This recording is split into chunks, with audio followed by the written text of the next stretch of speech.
Alors, penseur, maintenant qu'il est constaté qu'il y a eu vice de procédure dans la destitution de KLFA, est-ce qu'il doit obéir à cette injonction? Est-ce qu'il doit quitter son poste? Avant peut-être de revenir sur la question, Oui. rappeler sur la question de la motion de confiance ou de défiance. Motion de défiance. De défiance. Oui, motion de confiance, motion de défiance. La Cour constitutionnelle est une juridiction. La notion de motion de confiance ou de défiance, c'est une expression qu'on utilise, qu'on emploie dans les assemblées politiques. Ce n'est pas propre à une juridiction.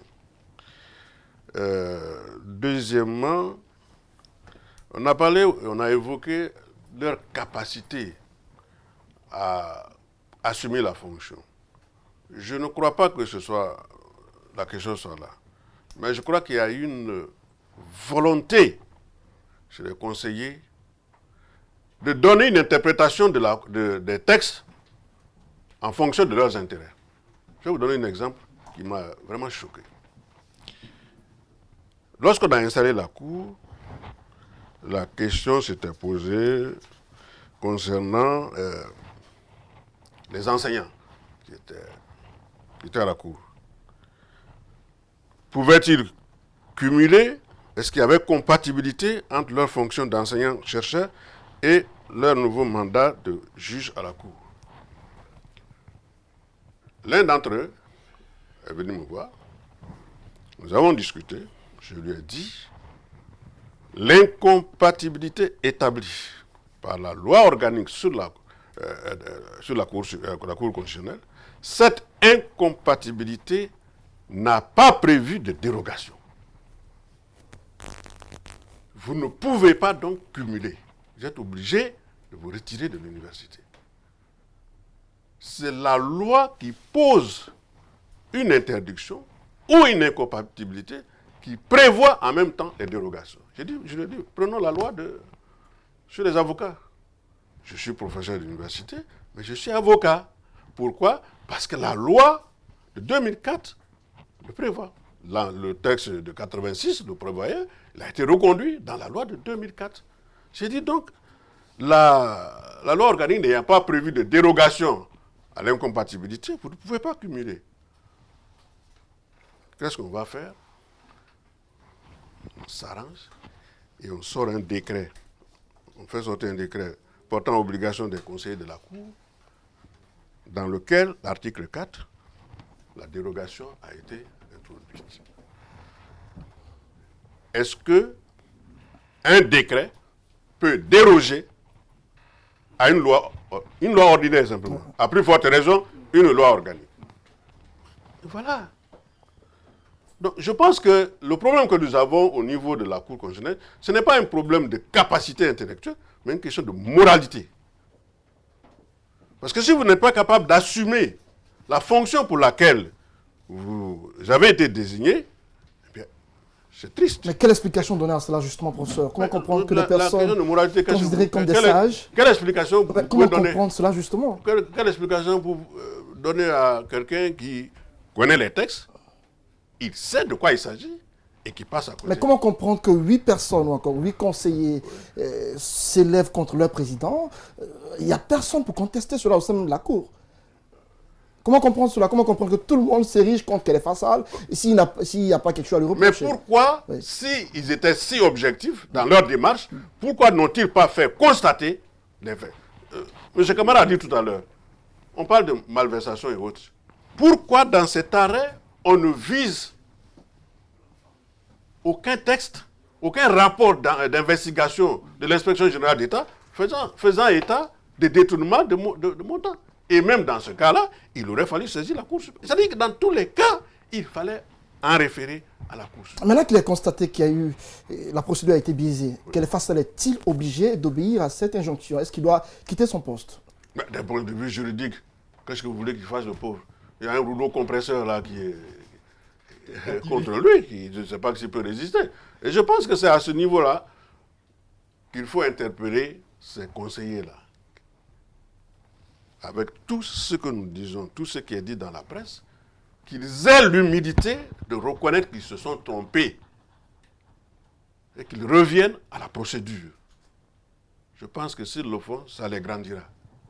Et parce qu'il y a une condamnation qui vient de partout, les politiques, Tout le la monde, société aujourd'hui. civile, chacun s'érige contre l'humilité de cette revenir. décision de la Cour. Mais il y a une question qui est aussi soulevée, c'est ce discours prononcé par Khalifa Sall en 2015. D'aucuns estiment que ces malheurs proviennent de là. Est-ce que c'est vrai? On va suivre un pan de la déclaration de Khalifa Sall. On revient après pour les analyses. Faisons en sorte que désormais, gouvernants et gouvernés, membres ou non des partis politiques, acceptent que les affaires de l'État ne soient le bien de personne.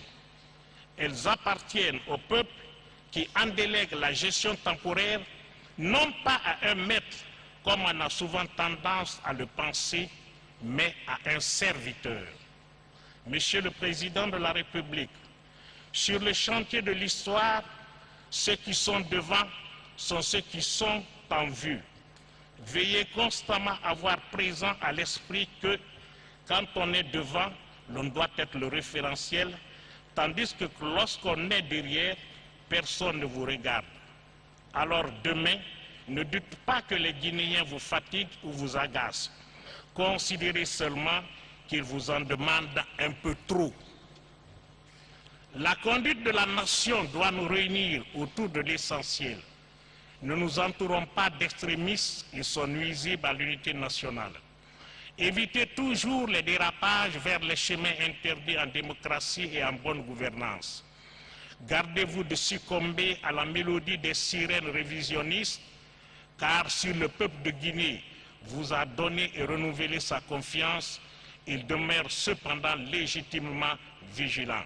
Donc à l'instant Khalifa Sall en 2015, lors de la prestation de serment d'Alpha Condé, le chef de l'État pour son deuxième mandat. Alors Mohamed Bangoura, est-ce que vous y croyez? Est-ce que pour vous, ce discours tenu par Khalifa Sall est à la base de ces malheurs? Parce que certains estiment que ce n'est pas un discours de Khalifa, mais de l'ensemble des membres de la Cour. Peut-être que c'est ce discours qui est aujourd'hui la cause de tous les malheurs que Khalifa connaît aujourd'hui à la tête de cette institution.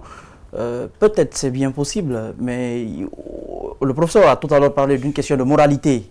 Au-delà de cette question de moralité, quand on regarde l'arrêt, il y a autour de ça une question de sous, hein, une question d'argent, qui, en tout cas, à mon avis, puisque on prend le rapport de l'inspection d'État en 2016 et en 2017, ce rapport avait recommandé le remboursement par tous les membres de la Cour constitutionnelle d'une somme de plus de 2 milliards 700 millions. Ce rapport existe. Remboursement par rapport à quoi? Par rapport aux primes qui se sont offertes, données à l'institution, au sein de l'institution. Y compris Khalifa Sall. Y compris Khalifa Sall. Il y avait aussi le salaire de tous les collaborateurs. Aujourd'hui, il y a ce rapport qui intime à ses conseillers de rembourser autour de 5 milliards de francs guinéens. Donc, il y a cette question de sous, qui est un non-dit derrière toute cette fronde des conseillers de la Cour constitutionnelle. Mes professeurs qui sont là, ils l'ont déjà dit. Il y avait une procédure de destitution prévue par les textes qu'il fallait enclencher. Peut-être que ils n'ont pas été vraiment sages, ces conseillers. Et parlons de la question du discours, notamment de Khalifa Sall en 2015, parce que beaucoup s'appuient là-dessus. Les politiques pensent que enlever Khalifa Sall de la Cour constitutionnelle, ça ouvre la porte, un boulevard à certaines velléités, c'est-à-dire à certaines choses qui jusque-là ne sont pas révélées. C'est bien possible, c'est ce que j'ai dit au début, c'est bien possible, mais puisqu'on n'a pas encore les preuves tangibles, il y a des soupçons de tripatouillage de la Constitution. Mais puisque le principal intéressé ne s'est pas prononcé sur la question, puisqu'il renvoie la même question au peuple, on attend de voir ce que tout cela va donner. Mais il y a des soupçons quand même. Maître Mohamed, est-ce que vous y croyez? Est-ce que pour vous, il y a cette possibilité? Et est-ce que Khalifa Sall, à lui tout seul, peut empêcher un tripatouillage de la Constitution? Bon, dans tous les cas, théoriquement, il ne peut pas à lui seul. La Cour constitutionnelle, c'est une juridiction à caractère collégial, ce n'est pas un système de juge unique.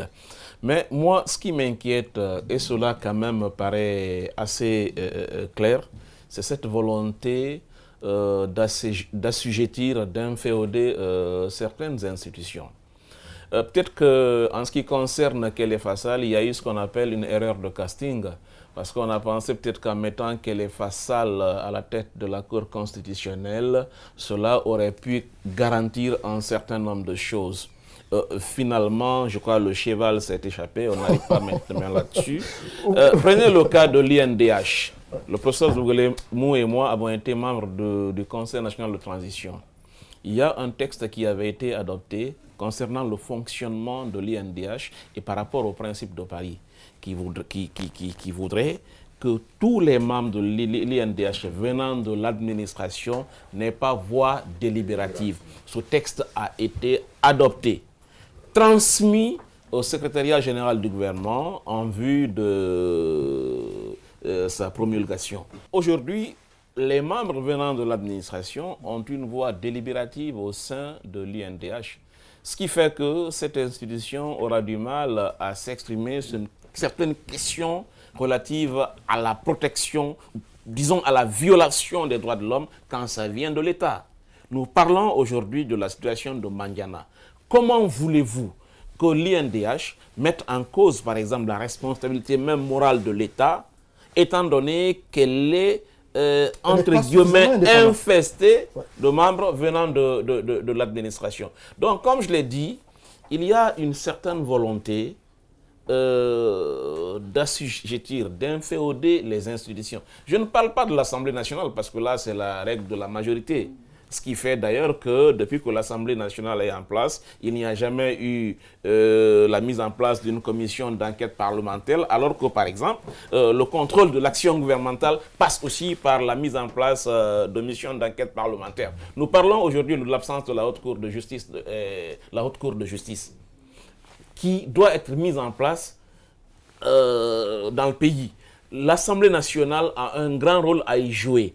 Pourquoi ? Donc, je ne parle pas de l'Assemblée nationale, mais pour des institutions qui sont supposées ou qui devraient être indépendantes, c'est une situation vraiment inquiétante. D'accord.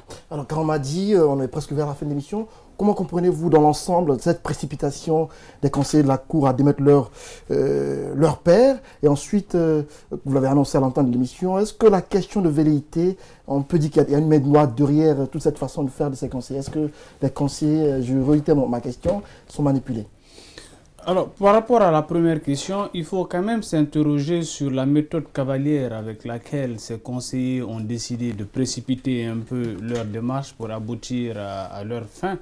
Et cela dénote d'une certaine forme de manœuvre, qui soit une manœuvre frauduleuse.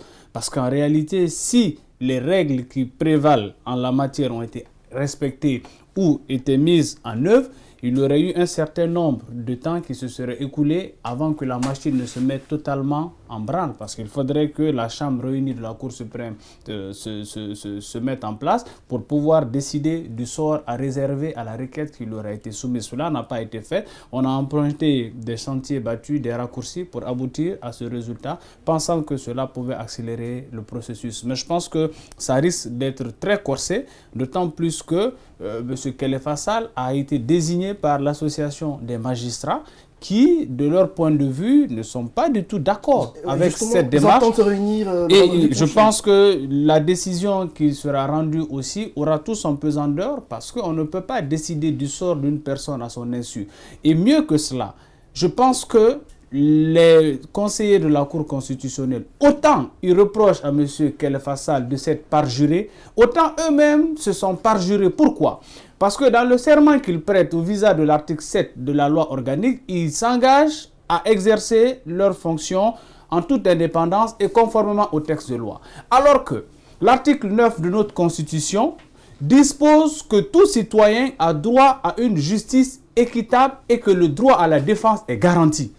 Malheureusement, M. Kélé Fassal a eu son sort cloué au pilori à son insu sans pour autant qu'il ait eu l'occasion de pouvoir se défendre.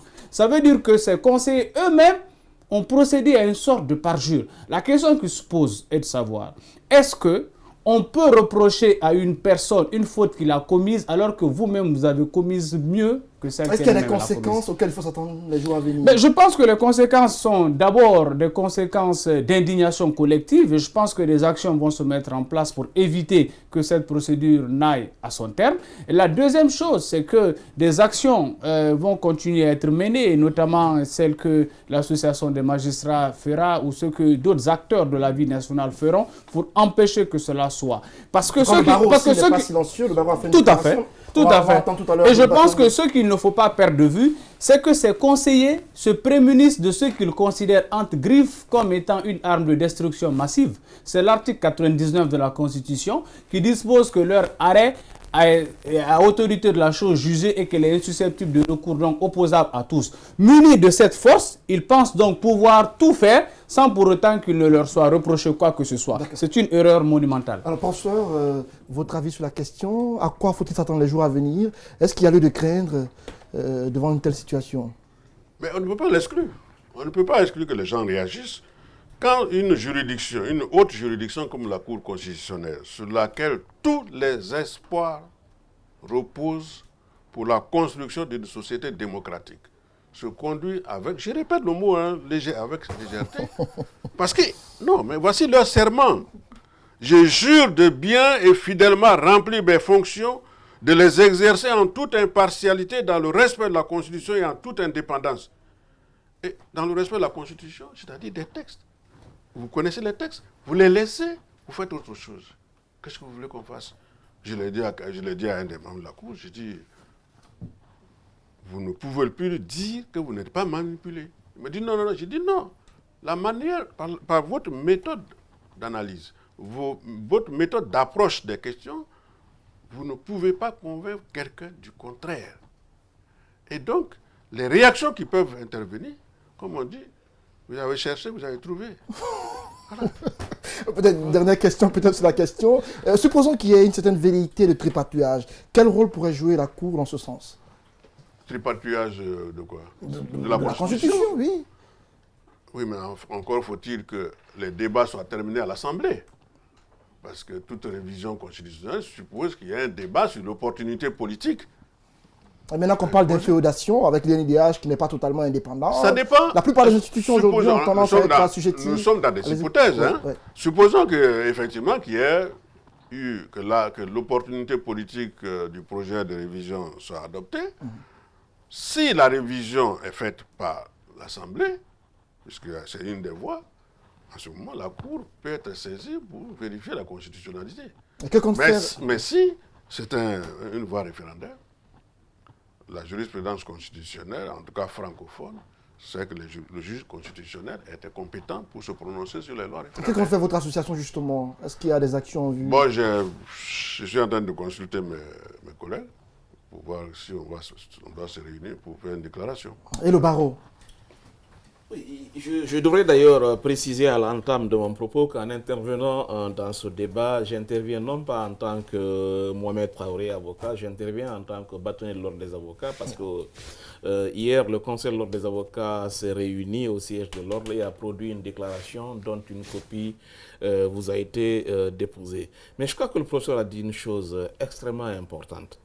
Il faut que les membres de la Cour fassent preuve d'un peu d'humilité. Dans tous les cas, ils l'ont fait déjà par le passé, parce qu'après la crise du mois de mars, on a vu un document signé de certains membres de l'institution qui disait que l'institution s'est réunie sous la présidence effective de son président, alors que c'était les frondeurs les plus engagés dans la destitution de Kelefa, qui reviennent à la même sagesse, à la même humilité, pour se dire, nous nous sommes trompés, nous rectifions le tir pour que l'institution puisse fonctionner normalement. Moi, je suis peiné parce que ceux qui sont là-bas, ce soit des confrères parce qu'ils sont soit ce sont des collègues parce qu'ils sont enseignants. Nous aimerions bien qu'ils réussissent leur mission.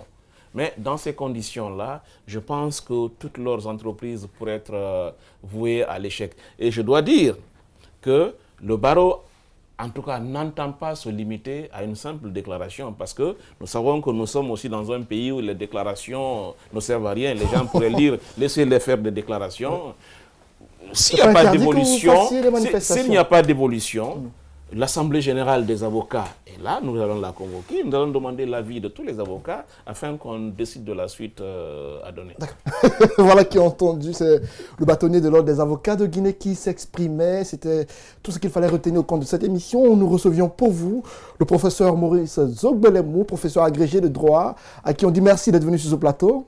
Ça a été compliqué, mais bon, on l'a eu tout de même. Également, le bâtonnier Maître Mohamed Traoré, merci d'être venu. Kaloma dit merci beaucoup. Et Mohamed Bangoura de la Radio Espace, qui était avec nous, merci d'être venu. Merci à tous ceux qui nous ont suivis. À la semaine prochaine. Au revoir.